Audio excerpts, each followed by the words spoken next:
उत्पन्न कसं वाढत, जास्तीत जास्त आपण ऑर्गॅनिक शेतीकडे भर द्यावा लागेल. कारण आपल्या सॉईलचा जो आहे ना पीएच, म्हणजे पाण्याचा पीएच आपला केमिकल जास्त वापरल्याने पाण्याचा पीएच वाढत आहे. पीएच वाढल्यामुळं त्याला ऑब्झर्व नाही करताय, त्या मुळांना काही अन्न घटक शोषण नाही करताय. आणि आपल्या जमिनीतल्या जे जमीन असते त्या जमिनीमध्ये एक सेंद्रिय कर्ब असते, सेंद्रिय, त्याला ऑर्गॅनिक कंटेंट म्हणतात. तो 0.7 आला आहे, तो मिनिमम 2.5% पाहिजे होता, 2.5% कुठं पाहिजे, आणि तो 0.7. त्याच्यामुळे तुमची जमीन अशी कडक येऊन जाईल, कडक येऊन जाईल. त्याच्यामुळे आता आपल्याला 50-50 HP ट्रॅक्टर, 50-50 HP ट्रॅक्टर सुद्धा कमी पडून राहिले, तरी आपली शेती फुटत नाही आणि स्पीडनं पडलं का वाहून जाते. हे काही अशा खूप काही अडचणी आहेत. जो शेती हे चॅलेंजिंग टास्क आहे. मला आयोजकांनी ते बोलण्याची संधी दिली, त्याबद्दल मध्यम व्यापार आणि सगळ्यात लास्ट काय होतं, नोकरी होती. आता नोकरी पहिल्यांदा झाली आहे, पण याच्यामधून आपल्याला निघायचं आहे. पुन्हा शंकर डोमाजी काबळे, कुठल्या सावंगी पाहिजे होता का, बोला ना तुम्ही. हो फॉर्म देतो, पण काही मार्गदर्शन करायचं असेल शेतीबद्दल तर बोलू शकता तुम्ही, बोला. बरं याचा फॉर्म दे बाबा.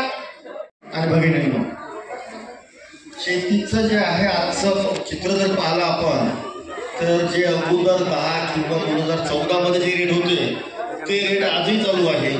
सगळ्याच गोष्टीचा खर्च वाढला आहे, मजुरी डबल ट्रिपल झालेली आहे.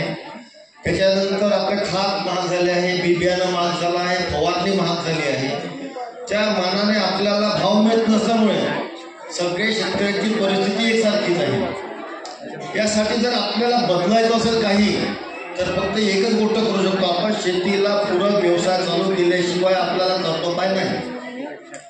आजच्याच पेपरला आला आहे, तिकडे रामटेकमध्ये जे आहे मत्स्य बीज म्हणून त्यांनी शेततळाव जे आहे आपल्याकडे फुकट बांधून मिळते शेतकऱ्यांना. पण जे आहे आपण जागा जाते म्हणून शेतकरी करत नाही.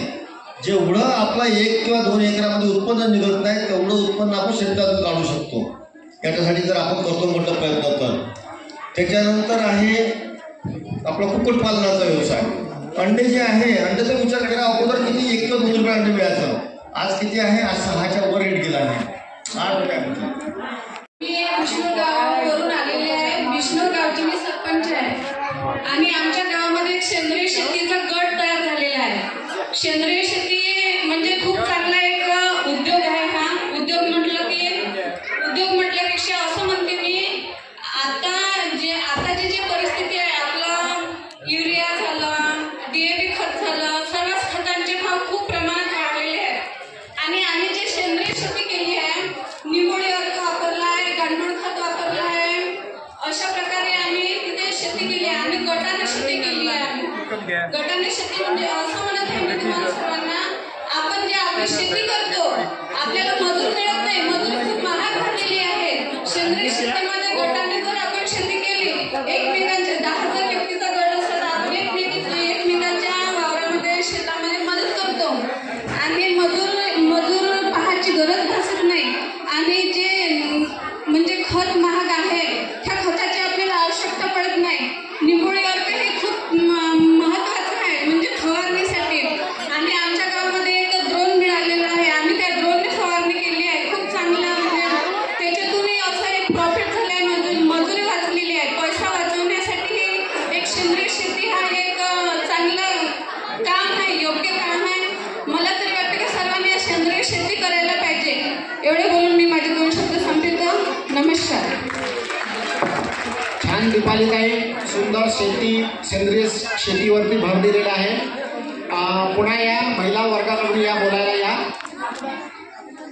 बघा, जेव्हा तुम्ही आपल्या गावातले लोक TV पाहतील आणि त्या एखाद्या महिलेचा फोटो बोलताना पाहतील किंवा एखाद्या पुरुषात, तेव्हा आपल्याला वाटेल की सरांनी आपल्याला संधी दिली होती पण आपण गेलो नाही पाहायला, या ठिकाणी बोलायला गेलो नाही. असं व्हायला नको. जेवढ्या या ठिकाणी बोलायला येणार तेवढ्या जास्तीत जास्त प्रोग्रामचं डेकोरेशन वाढेल, चांगलं होईल. या काय नाव आहे? वर्षा अशोकराव निकोसे. कोणतं गाव आहे? पारडसिंगा. वर्षा अशोकराव निकोसे ताई आपल्या सर्व बोलत आहेत, मार्गदर्शन करत आहेत, पालकशिंग यायचे आहेत. आज महाराष्ट्र शेतकरी शेतमजूर विकास संस्था काटोल यांच्या विद्यमानाने आज आपण इथे एकत्रित जमलेलो आहोत. तरी एक शेतकरी म्हणून असल्याचा मला फार मोठा गर्व आहे आणि मी शेतकरीच आहे आणि शेतामध्ये स्वतः काम करूनच मला खूप अभिमान वाटतो. कारण जेव्हापासून शेती करत आहे तर सुरुवातीच्या काळामध्ये सोयाबीन शेतामध्ये खूप पिकायची, 60 बोरे व्हायची, 70 बोरे व्हायची. पण आता या निसर्गाने साथ न दिल्यामुळे आपल्या शेतीमध्ये उत्पन्न कमी व्हायला लागलं आणि 60 बोरे सोयाबीन होत असताना आता 10 बोऱ्यावर आलेली आहे. यासाठी कोणत्या प्रकारचं नियोजन आपण करायला पाहिजे, कोणत्या प्रकारची फवारणी, कोणतं खताची पण आता खूप किंमत वाढलेली आहे. शेतकरी खतसुद्धा विकत घेण्यासाठी खूप मागे पडत आहे. त्यांना बरोबर पीक उत्पन्न होत नसल्यामुळे योग्य मालाला भाव पण नाही आहे आणि शेतामध्ये राबराब करून त्यांना स्वतःच्या कमावलेल्या याची किंमत मिळत नाही. म्हणून खूप शेतकरी हा हवालदिल झालेला आहे आणि शेतीमध्ये राबूनसुद्धा आपल्याला आपल्या मेहनतीचं फळ मिळत नाही. म्हणून आता काहीतरी करायचं म्हणजे मी आमच्या गावामध्ये स्वयंसहायता गटाची आमच्या गावामध्ये निर्मिती झाली.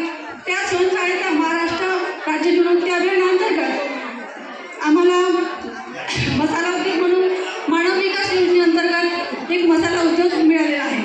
तर त्या मसाला उद्योगाचा आम्ही चांगल्या प्रकारे उपयोग घेत आहे की त्यामध्ये आम्हाला आटा चक्की आणि मिरची काढणं हे मिळालेलं आहे आणि त्यामध्ये आम्ही मिरची विकत घेऊन ते बारीक करते आणि पॅकेट भरून पॅकिंग करून ते विकत आहे. म्हणजे शेती आपल्याला पूरक नसल्यामुळे काहीतरी जोडधंदा हवा आहे म्हणून यामध्ये आम्ही महिला उतरलेलो आहोत. खूप चांगलं असं मार्गदर्शन आम्हाला महाराष्ट्र राज्य निवृत्ती अभियानाअंतर्गत मिळालेलं आहे आणि अशाच प्रकारे कृषी सखी आमच्या इथे आहे. तर त्याच्या बँक सखी वगैरे अशा माध्यमातून आम्ही कोणत्या ना कोणत्या उद्योगाकडे महिलांना वळवत आहे. म्हणून मला म्हणायचं आहे की खरंच महिलांनी सुद्धा काही उद्योग करावे आणि या शेतीच्या माध्यमातून आपण शेतकऱ्यांजवळून माल घेऊन कोणता तरी व्यवसाय केला पाहिजे असं मी ठरवलेलं आहे. आणि माझ्या शेतात पण गांडूळ खताचं खूप मोठा असं प्लॅन्ट आहे. त्या गांडूळ खताच्या माध्यमातून आम्ही गांडूळ खत पण बाहेर पण विकत आहे. तर खूप असं काहीतरी करायचं, बाहेर निघाल्याशिवाय आपल्याला कोणतंही मार्गदर्शन मिळत नाही. म्हणून आज मी इथे आलेली आहे. तर मला खूप असं चांगलं वाटत आहे. आयोजकांनी मला बोलण्याची संधी दिली त्याबद्दल त्यांचे धन्यवाद. छान लक्षात आहे. तुमच्याकडे गांडूळ खताचा प्लॅन आहे म्हणून शेतीशी संबंधित सर्व साहित्य यांच्याकडे आहे. उद्योग केला पाहिजे, तुम्ही शेतकऱ्यांचा माल तुम्ही घेतला पाहिजे बाहेर गावामध्ये आणि उद्योगशील राहिलं पाहिजे.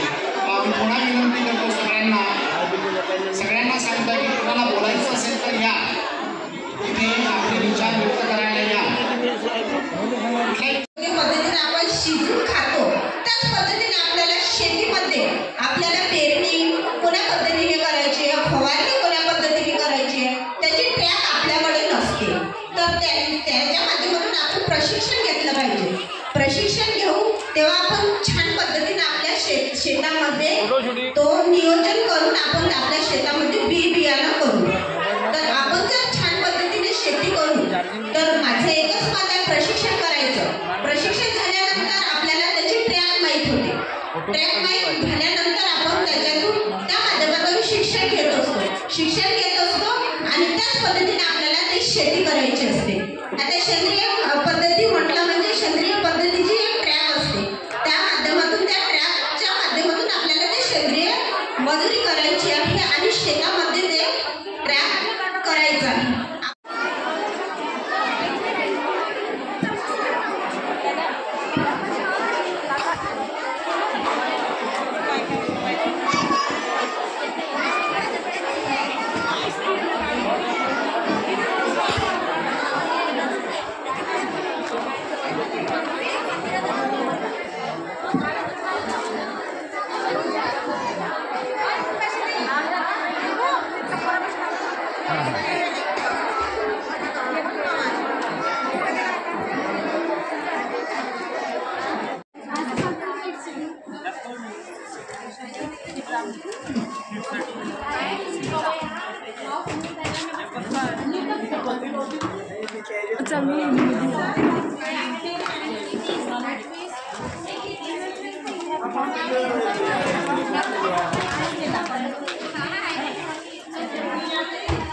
जिंदगी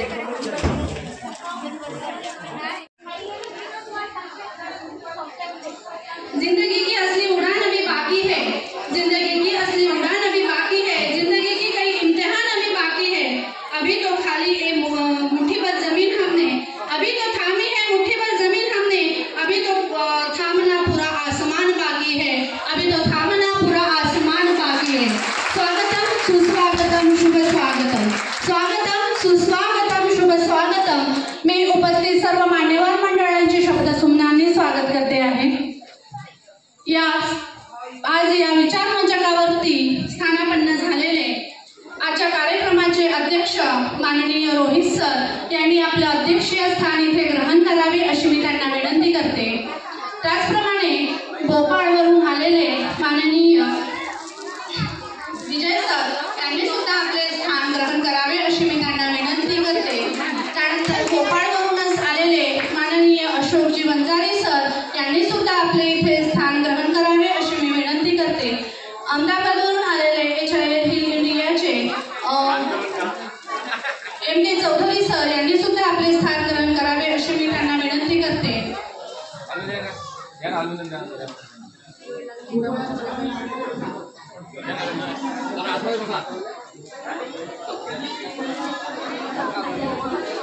आणि आमच्या संस्थेचे संस्थापक सचिव प्राध्यापक डॉक्टर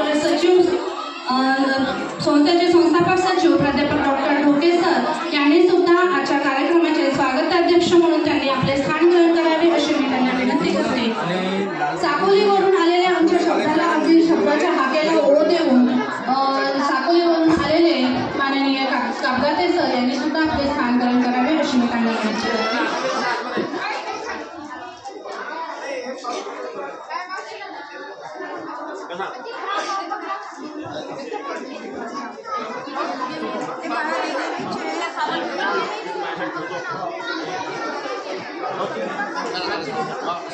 हिल इंडियाचे चंद्रकांत मिस्त्री सर यांनी सुद्धा आपले स्थान ग्रहण करावे अशी मी त्यांना विनंती करते। आमदार साहेब येईल तेव्हा लागेल ते.